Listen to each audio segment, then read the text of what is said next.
माननीय सदस्यगण, आज जब यह सत्र संपन्न हो रहा है तो मेरे हृदय में एक मिश्रित भावनाओं का तूफान उमड़ रहा है। अब प्रेम जी, मैं भाषण दे रहा हूँ, प्लीज प्लीज प्लीज। नहीं प्रेम जी बैठ, क्या प्रेम जी बैठ जाइए ना, प्रेम जी बैठिए।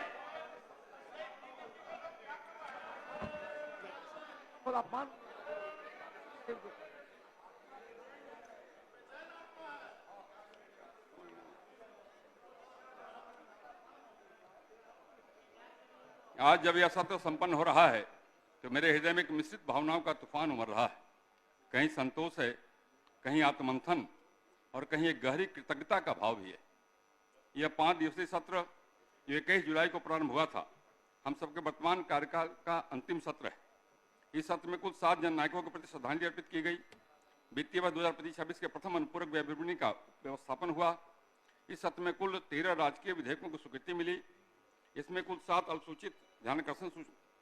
अल्पसूचित प्रश्न, 546 तारांकित प्रश्न एवं 64 अतारांकित प्रश्न स्वीकृत हुए। कुल 98 ध्यानाकर्षण सूचनाएं प्राप्त हुई। कुल 140 निवेदन स्वीकृत हुए। कुल 60 याचिकाएं स्वीकृत हुई। कुल 111 गैर सरकारी संकल्प की सूचना पर सदन ने समिति को सुपुर्द किया। इस सत्र में शून्यकाल के लिए कुल 109 सूचनाएं माननीय सदस्यों द्वारा दी गई। कई महत्वपूर्ण कागजात सदन पटल पर रखे गए। माननीय सदस्यगण, 5 वर्षों की विधायी यात्रा आज औपचारिक रूप से अपनी मंजिल पर पहुंच रही है। यह 17वीं बिहार विधानसभा का समापन भले ही विधानसभा के एक कालखंड का समापन हो, परंतु यह अवधि कई संस्मरणों की संकलित पोटली है जो हम सबने मिलकर संजोई। इस विधानसभा के पटल पर हमने न केवल विधेयकों पर चर्चा की, बल्कि यहाँ विचारों का आदान प्रदान हुआ, मतभेदों के बीच संवाद हुआ, तीखी बहसें भी हुई। लेकिन लोकतंत्र हमेशा जीवंत रहा, यह आवश्यक भी है। किसी ने ठीक ही कहा है, नाराजगी कभी भी इतनी लंबी नहीं होनी चाहिए। नाराजगी कभी भी इतनी लंबी नहीं होनी चाहिए कि नाराजगी रह जाए और इंसान गुजर जाए। सबके लिए इन 5 वर्षों में हमने विभिन्न सामाजिक, आर्थिक, शैक्षिक और स्वास्थ्य से जुड़ी नीतियों पर विचार किया। महिला सशक्तिकरण से लेकर युवाओं के कौशल विकास तक, कृषि सुधार से लेकर डिजिटल प्रशासन तक, आप सभी जनप्रतिनिधियों के सक्रिय सहयोग से हमने विधानसभा की भूमिका को जनसेवा के एक प्रभावी मंच के रूप में सशक्त किया है। यह भी सच है, हर कार्यकाल में कुछ इच्छाएं अधूरी रह जाती हैं, कुछ योजनाएं आकार लेती हैं, कुछ चर्चाएं आगे की विधायिका के लिए अधूरी छोड़ दी जाती है। लेकिन हमें गर्व है, हम सब ने अपनी जिम्मेदारी को पूरी निष्ठा और संवेदनशीलता के साथ निभाने का प्रयास किया। सदन की कार्रवाई के संचालन में आप सबका सहयोग हमेशा प्रेरणादायक रहा। आपके अनुभव, आपकी उपस्थिति, आपके हास्य विनोद और आपके योगदान ने इस सदन को गरिमा प्रदान की है। किसी ने ठीक ही कहा है, हंसते रहोगे तो दुनिया साथ है, हंसते रहोगे तो दुनिया साथ है, वरना आंसुओं को तो आंखों में भी जगह नहीं मिलती है।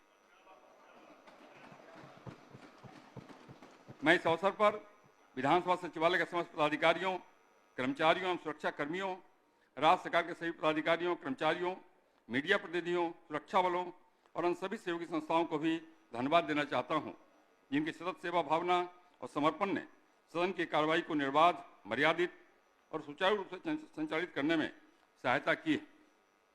माननीय सदस्यगण, लोकतंत्र का सबसे सुंदर पक्ष यही है, यह परिवर्तन को सहजता से स्वीकार करता है। यह सदन फिर से नवनिर्माण की ओर अग्रसर होगा। कुछ पुराने चेहरे लौटेंगे, कुछ नए जनप्रतिनिधि इस पवित्र भवन में प्रवेश करेंगे, परंतु लोकतंत्र की यह मशाल जलती रहेगी। जनता के विश्वास से, जनप्रतिनिधियों को उत्तरदायित्व से और संविधान के प्रति हमारी आस्था से। अंत में मैं यही कहना चाहूँगा कि सदन केवल दीवारों और सीटों का समूह नहीं, बल्कि जनता की आशाओं, संघर्षों और विश्वासों का प्रतीक है। हम सब सौभाग्यशाली हैं, हमें इस मंच पर अपने विचार, चिंतन और निर्णयों के माध्यम से प्रदेश के भविष्य को आकार देने का अवसर मिला है। इस सदन से बाहर जाते हुए हम सबको स्मरण रहे कि हमारे शब्द, हमारे मत, हमारे निर्णय इतिहास में दर्ज होते हैं। वे आने वाले समय की दिशा तय करते हैं। इसलिए हम सबका कर्तव्य है, जिस गरिमा, संयम और संवेदनशीलता से हमने यहाँ कार्य किया, उसी भावना को समाज और आने वाले प्रतिनिधियों तक पहुँचाएं।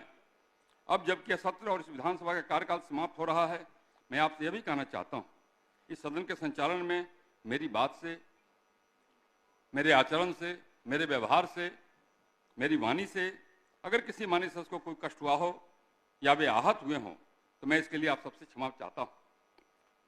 मैंने पूरी निष्ठा से अपने कर्तव्यों का निर्वहन किया। हो सकता है कि मुझसे कोई चूक हो गई, कृपया इसे अन्यथा न लेंगे। इसके साथ ही मैं आप सभी को हार्दिक शुभकामनाएं देता हूं आने वाले चुनाव के लिए, व्यक्तिगत स्वास्थ्य के लिए और जनसेवा के आपके सतत प्रयासों के लिए। अंत में 2 पंक्तियां कहकर अपनी बात में समाप्त करूंगा। खूबियां तो इतनी नहीं हमें कि तुम्हें कभी याद आएंगे। खूबियां तो इतनी नहीं हमें कि तुम्हें कभी याद आएंगे, पर इतना तो इतवार हमें खुद पर है, आप हमें कभी भूल नहीं पाएंगे। माननीय सदस्यगण, अब बिहार गीत होगा। कृपया आप सब अपने अपने स्थान पर खड़े हो जाएं।